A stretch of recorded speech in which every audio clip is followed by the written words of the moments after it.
Hello नमस्कार friends, हमारे channel में आपका स्वागत। हम आपको बहुत ही महत्वपूर्ण जानकारी देने वाले हैं अतिथि शिक्षकों के नियमितीकरण को लेकर। अतिथि शिक्षकों का नियमितीकरण अब 100% होगा अगर सत्ता परिवर्तन होती, कांग्रेस की सरकार आती है तो।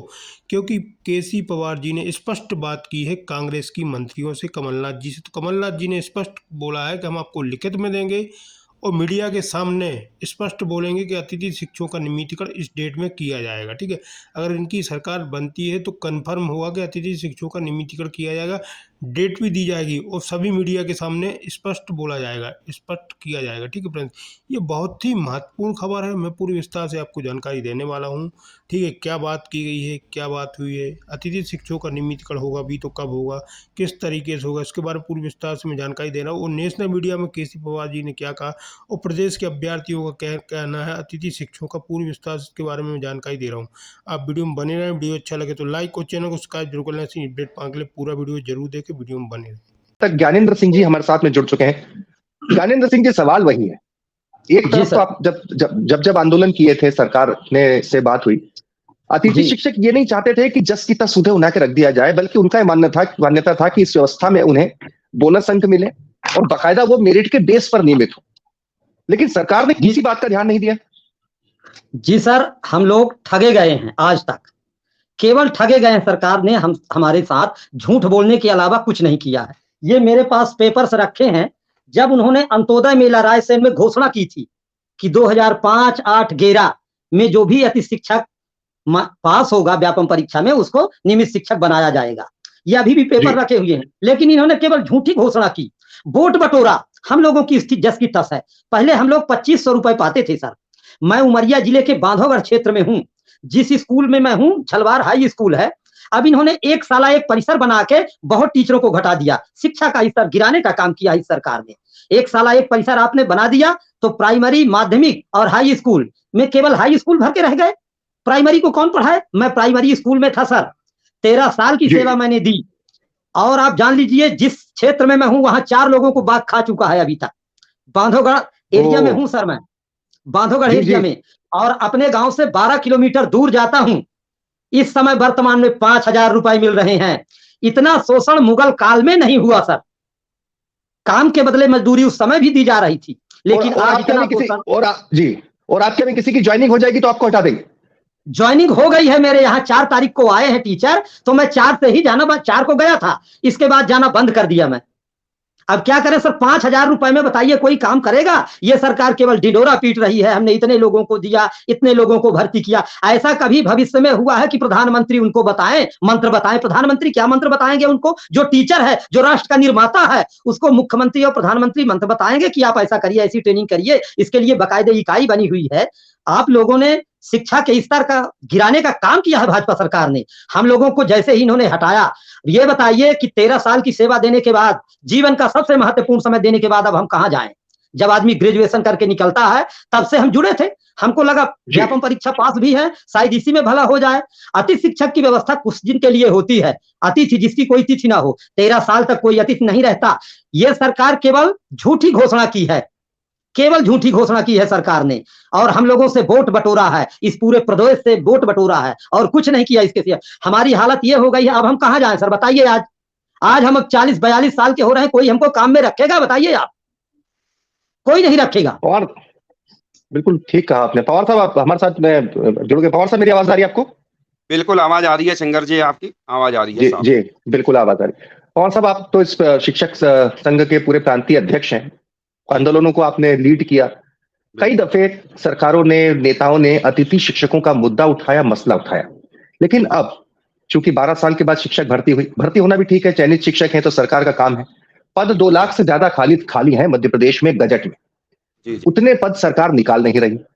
ऊपर से अतिथि शिक्षकों को इन शिक्षकों के साथ क्या अकोमोडेट नहीं किया जा सकता था, चूंकि पद उससे ज्यादा खाली है? क्या अभी ये जरूरी था कि जैसे ही शिक्षक ज्वाइन करे वैसे ही सबसे पहले अतिथि शिक्षकों से छुटकारा पाओ, इनको घर भेजो? बिल्कुल बिल्कुल जी सेंगर जी, आज का जो समय है अतिथि शिक्षकों के लिए बड़ा पीड़ादायी है, क्योंकि 15 वर्ष जिस शाला में अध्यापन कार्य किया अल्प वेतन में, और एक ही झटके में वहां से बाहर निकलना, आप और मैं समझ सकते हैं कि बड़ी पीड़ा होंगी, और ना ही कोई भविष्य का आधार है। सरकार यदि चाहती तो बहुत सारे पद रिक्त हैं।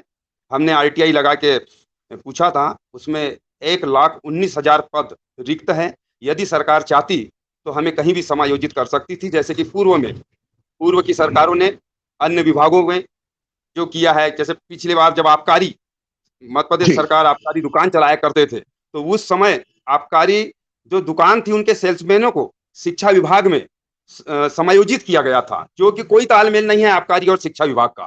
फिर भी पूर्व की सरकार ने किया। इस प्रकार वर्तमान सरकार भी यदि उनकी नियत होती तो कहीं ना कहीं समायोजित जरूर कर देती। अब क्या स्थिति बन रही है? आप कितने अतिथि शिक्षक थे? शुरुआत में भर्ती कितने थे और अब बचे कितने? देखिए सर, हम लोग टोटल हमारी जो संख्या है वो 70,000 के करीब है।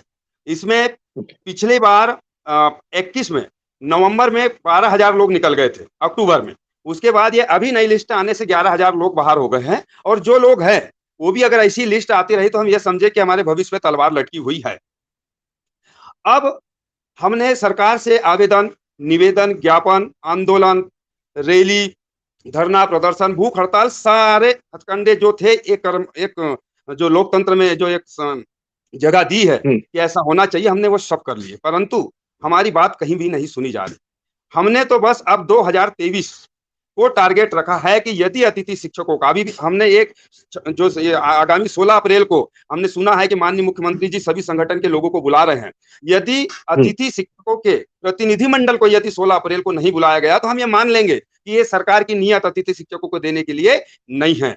और हम आपके चैनल के माध्यम से ये भी बता देते हैं कि यदि सरकार हमारे प्रतिनिधि मंडल को 16 अप्रैल को अगर नहीं बुलाती है तो आपके माध्यम से हम बिल्कुल ये स्पष्ट बता रहे हैं कि 2023 दिसंबर में जब चुनाव के हालात की समीक्षा की जाएगी भारतीय जनता पार्टी में, तो बात निकलकर यही आएंगी कि इन अतिथि शिक्षकों के कारण ही आज हम सत्ता से बाहर हुए हैं, अन्यथा सत्ता से बाहर नहीं होते हैं।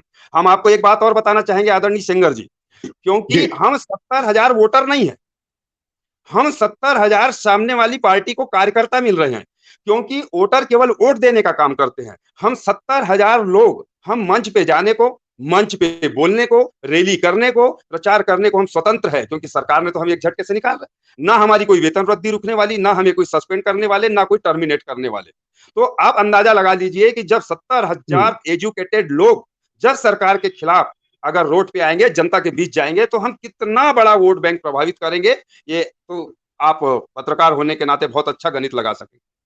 लेकिन क्या जरूरी है कि जो दूसरी सरकार आए वो फिर से अतिथि शिक्षकों को के बारे में सोचे, नियमित करे? क्योंकि तब तक एक बहुत बड़ा फासला नहीं हो जाएगा, क्योंकि जिस तरीके से अब नई ड्यूटी हो रही है उतने के उतने शिक्षक रिप्लेस होते जा रहे हैं। देखिए शंकर जी, जो सरकार पिछली बार कांग्रेस की सरकार आई थी, उन्होंने वचन पत्र में हमें लिया था और वो हमारा वादा 18 महीने की सरकार में पूरा नहीं कर पाई। उन लोगों को उस बात का दुख है और उन्हें क्षमा प्रार्थी भी कहा है और अभी वो हमारे संपर्क में है।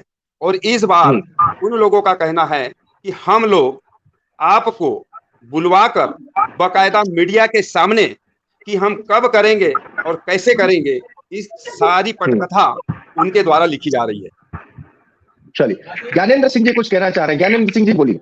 सर, मैं ये कह रहा हूं कि जितना शोषण अतिथि शिक्षकों का हुआ है आज तक, फ्यूचर में इतिहास आप देख लीजिए, किसी भी वर्ग का नहीं हुआ है। हम लोगों ने मात्र आस लगाए रहा कि अब होगा, अब होगा। घर के नात रिश्तेदार यार मित्र सब पूछते रहे कि 13-14 साल हो गए, अब कब होगा?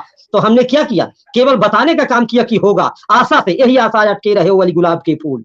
हमने आशा बांधी रह गई कि शायद होगा। हर बार कैबिनेट देखते हैं, कैबिनेट में इनके कुछ पता नहीं होता कि कैबिनेट क्या होती है, क्या पास होता है इनके कैबिनेट में। हर बार जब भी कैबिनेट आती है हम लोग आस लगाए रहते हैं कि शायद आज कैबिनेट की मीटिंग में कुछ हुआ है। अरे हरियाणा सरकार ने किया, दिल्ली सरकार ने किया, छत्तीसगढ़ सरकार ने किया। पद तो इतने खाली हैं, अभी इन्होंने 1 साल एक परिसर बनाया, इसके बाद भी 2 लाख पद खाली हैं और इनको हटा दिया जाए, अलग कर दिया जाए तो इतने पद खाली है कि पूरी शिक्षा व्यवस्था ही चरमराई हुई है। भौतिक सत्यापन कराया जाए विद्यालयों में जाके कि कौन काम कर रहा है। हम लोग 10:30 बजे से 4 बजे तक काम करते हैं, थोड़ा लेट हुए प्राचार्य भी हमको बोलते हैं। पहले भी घर नहीं आ सकते, आ गए तो छुट्टी का पैसा नहीं मिलता सर। 5,000 रुपए कोई वेतन होता है? बताइए। इतना शोषण आज तक किसी का नहीं हुआ। ब्रिटिश काल में नहीं हुआ, मुगल काल में नहीं हुआ। वो भी कोर्ट के आदेश के बाद मिला है, इतना भी कोर्ट के हस्तक्षेप के बाद मिला है, वो तो इतना भी नहीं दे रहा है। बताइए, हम लोगों की इतनी क्षमता नहीं सर कि कोर्ट जाए, क्योंकि हमारा 200 रुपए वेतन मिलता है, वो भी हर माह का ये नहीं होता कि मानिए 6,000 रुपए होगा। जी। छुट्टियों के दिन कट जाते जी। हैं, छुट्टियों में लोग खुशी मनाते हैं, लेकिन हम दुख मनाते हैं कि हमारा तो वेतन कट जाएगा। अब बताइए वेतन कहाँ कट जाएंगे इस जाएगा। अवस्था में? अब कहाँ जाएंगे? हम लोग तो बड़ी आस लगाए हैं। सही बात है, सही हैं? बात है। सरकारों को तो सोचना चाहिए, हमारी तो पूरी धन्यवाद कोशिश है, है, ये कम से ज्ञानेंद्र कम सिंह जी। आपने जी नहीं, हम पूरी दमदारी और बेबाकी के साथ आपकी बात जस की तस रख रहे हैं, जो आपकी जी समस्या सर, है। हमें आपने साथ और भी आवाज